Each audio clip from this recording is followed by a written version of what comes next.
What's good, everybody? Kensu here. So today we're diving into a game that carries a lot of legacy on its shoulders. There's a lot of weight here, right? That game we're going to cover today is Double Dragon Revive. This is the latest game in the iconic beat-em-up series of Double Dragon, brought into the modern era, released just a few months ago back in October of 2025. Now, Double Dragon for me, right, it brings a lot of vivid memories for me back, right? It's like synonymous to me with arcade cabinets and dunking hella quarters into an arcade machine with my friends and my brother to finish this game to save Marion, the damsel in distress, from the villains of the game. So in case you guys didn't know, Double Dragon is a series that has been rebooted, reimagined, and re-released countless times over the years. So with that in mind, the big question with Double Dragon Revive is, does it punch above its weight, or does it stumble in the back alleyway only to fall short of expectations for a series of its stature?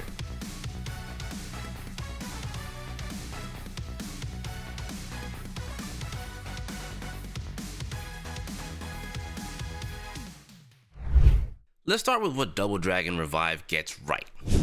And honestly, the biggest win here is the core combat system. The developers clearly put a lot of thought into making sure that it took inspiration from previous iterations of Double Dragon, while adding a few new features that make it feel new and refreshing for a brand new title in the series.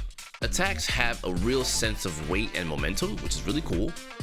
When you land a heavy punch, haymaker, or flying knee, you can pretty much feel it, and that's one of the neat things about beat 'em ups. You know, enemies tend to get launched, wall slammed, ground slammed, which makes for even more dynamic combos and juggling, which is really new, which is kind of like a big thing nowadays in beat 'em ups, right? Having a lot more hit properties and hit states that allow you to do a lot more when beating up your opponents. From there, you can really string together some satisfying sequences once you pretty much get an understanding of the combo system. Double Dragon Revive isn't about button mashing mindlessly, right? Revive introduces a robust counter system, hyper blows and aerial hyper blows, and these really cool flashy cinematic finishing blows. Like, these are all new things and great new additions to the Double Dragon series.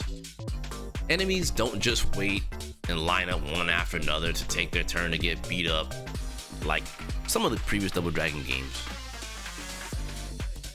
In this game, they have a lot more patterns, they block, they have hyper armor, they have wake up reversal options, and some pretty crazy AoE attacks that you actually need to time your dodges and counters properly in order to deal with some of these options, right? Otherwise, you'll pretty much get smacked up pretty easily in the later half of the game, so you really gotta pay attention to what's going on. I believe this adds a much needed layer of strategy that keeps the combat from getting stale, which is 100% a great thing for a beat 'em up. Now, my favorite addition to Double Dragon Revive has to be the environmental interactivity. This is another area where the game really shines in its combat design.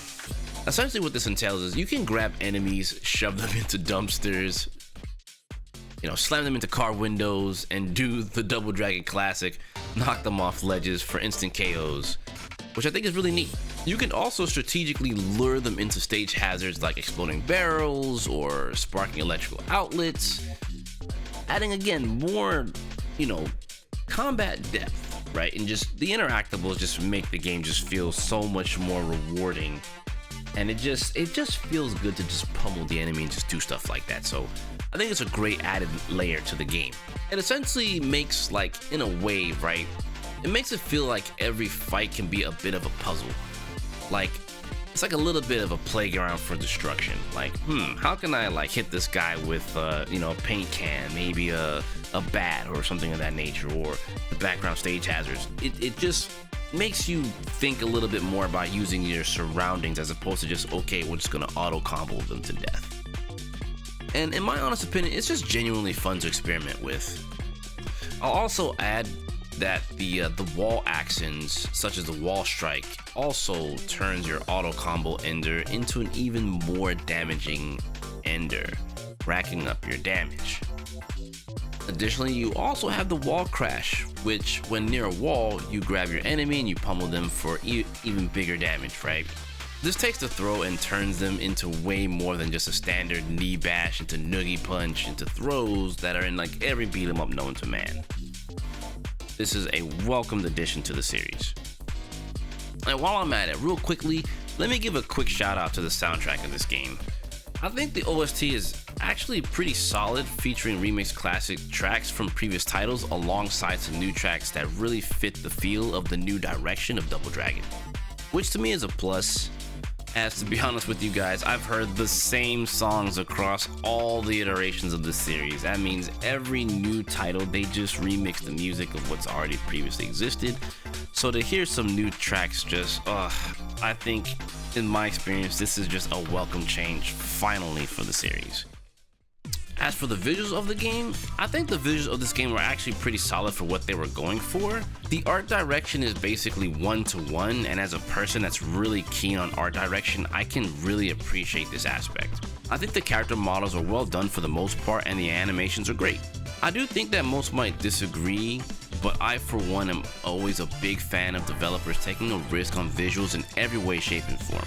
Double Dragon at the moment is one of the only other classic titles that took a plunge for the 3D look. I think personally, if they took the approach to the visuals like say Streets of Rage 4, it probably would have gotten compared way too harshly, as that visual style is one of a kind and might be really hard to compete with. So I actually respect the push for 3D for this title. I think that the 3D helps it stand out on its own, as you already have games like Streets of Rage 4, as I mentioned already, Shinobi, and all these other classic titles that have been around as long as Double Dragon that are coming back with a 2D art style that, again, I think the 3D it just fits here for Double Dragon in particular. Now, I gotta get into what I think is the best part of this game, like the absolute best part. I really gotta say that this game, the best part of this game, comes by way of co-op play. And my fondest memories of Double Dragon have always been playing this game with my brother and my friends. As of this review, right, I went around looking around a lot of the other reviews for this game, and a lot of players that did the reviews were reviewing the game from the lens of playing it solo. And again, in my honest opinion, Double Dragon in my eyes has never been a single player game. Sure, there's a one player mode obviously, but this review was done front to back with both co-op and single player, and I think that's where this game is an absolute blast to play. Playing it by yourself, frankly, is fun, but I think it takes away the magic of what Double Dragon has always been. And frankly, the difficulty actually becomes even more apparent when co-op is going on, because I felt the difference from playing solo, and it's quite a big difference in my opinion. And this is what led me to believe that there's just, honestly, you guys, there's just no way. You just gotta play this game with a friend one way or another. It's just where it's at with this game. So, co-op is just way too fun, from doing combos together, trying to string things together, figure out how to use our different hit states together, combo and hyper blows, combo and finishing blows. Like, it's really fun. I think that's where, like, this game just shines to no end. So I'm really emphasizing this part for you guys. I know I sound like I'm going kind of ham here on it, but it truly is, I think, the absolute best part of this game. Now, of course, where there's the good, there is the bad. So let's talk about the bad part, right? So the combat's solid, the music is good, and the co-op is a complete blast, right? Why isn't this a runaway hit? Why is this game just not popping off like that? I think the issues for Double Dragon Revive stem from some areas of combat where trying to do certain actions do feel a bit jank. For example, trying to do grounded finisher moves to the burn off enemies sometimes just doesn't register, and you'll be whipping grabs, which is not cool, especially when there's other enemies on the screen. Or the off the wall slam moves are not as responsive because the walls in the arenas don't always register your wall jumps, even though there's a wall there. This makes combat tough in some areas of the game when you really want to try and clear out a section to try to get some breathing room. Now, this next one I'm going to get into is a bit subjective, but I think some of the smash attacks throw enemies in random directions, sometimes making follow-up combos a bit difficult. but I do believe that's also where the co-op portion comes in to kind of clear that up, so it's more of a single player gripe probably. But moving on. Then there's the platforming. Yes, Double Dragon Revive, like some of its previous titles in the series, throws in platforming sections. And much like those titles, they are a bit on the frustrating side. The 3D movement controls, in my honest opinion, conflict with these sections of the level design, which ultimately you'll end up missing jumps you thought that you had, slide off ledges, and you'll get looped trying to respawn, and generally it just feels like you're fighting the level design more than you may want to. I think if they regulated this portion of the game to 2D left-right movement and adjusted some of the platforms so you can jump on them properly, and adjusted some of the environmental traps, it'd be right where it needs to be, in my opinion, right? And that place is, it just needs to be a part of the game, but not a chore to get through, because this is still ultimately a beat 'em up, and platforming sections don't really bode well a lot of the times in beat 'em up, since you're mostly just scrolling over to the right. But I understand at the same time the developers wanted to hold on to the classic feel of it and kind of sort of having those things there. I think it would have been a great fresh take if they chose to not add platforming sections to the Double Dragon franchise again, and focus more on combat and more environmental hazards to help make combat more fun. And speaking of fighting, oh boy, let's talk about the difficulty spikes real quick. Now, this game generally eases you in while playing each mission, or each chapter if you will, but then you'll hit certain boss fights, and they do teach you different points of the game that really like ramp up and like really kind of think of each stage as sort of a tutorial that helps you get better at the combat, right? But in particular, a notorious stage in my honest opinion is Chapter 7. The boss fight on this chapter is another point of contention that this game really was designed and balanced around co-op. Because this level, much less this boss fight, was clearly not designed, in my honest opinion, for single player gameplay. In this boss fight in particular, you have to fight 4 of the earlier bosses of the game that's handpicked, and well, in my honest opinion, I just don't think this boss fight's balanced at all. It's a pretty infuriating boss rush that is just simply not it. I think they could have balanced this boss fight so much better. It feels like for this boss fight in particular, like they wanted to design this as kind of sort of the stopping point for a player or players. And what I mean by this is the part of the game that keeps you kind of stuck from beating the game too quickly. Kind of like the old school blockbuster rentals, right? And with that, essentially kind of like a sudden jump and challenge that feels less about the skills that you learned along the way, you know, the skills you learned as you progress throughout the game, and more about kind of just getting lucky in this boss fight. And it feels even more apparent about that when you play on hard. It just doesn't feel like this was right.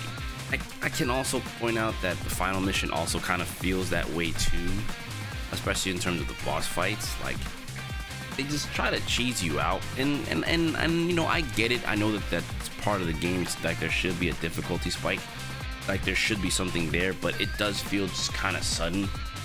And yeah, it just, I feel like this is where the game takes a turn, where like the level design just feels a little out of place.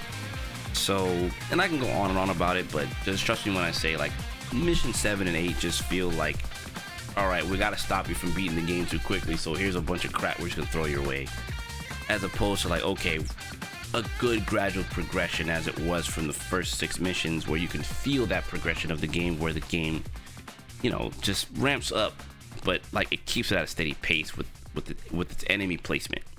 Yeah, sorry guys, I'm kind of ranting about it, but yeah, it just feels a little out of place. So what could have been, and my little conclusion here about Double Dragon Revive. But honestly, Double Dragon Revive clearly had a vision for modernized combat and modern, you know, a modern take of Double Dragon as a whole.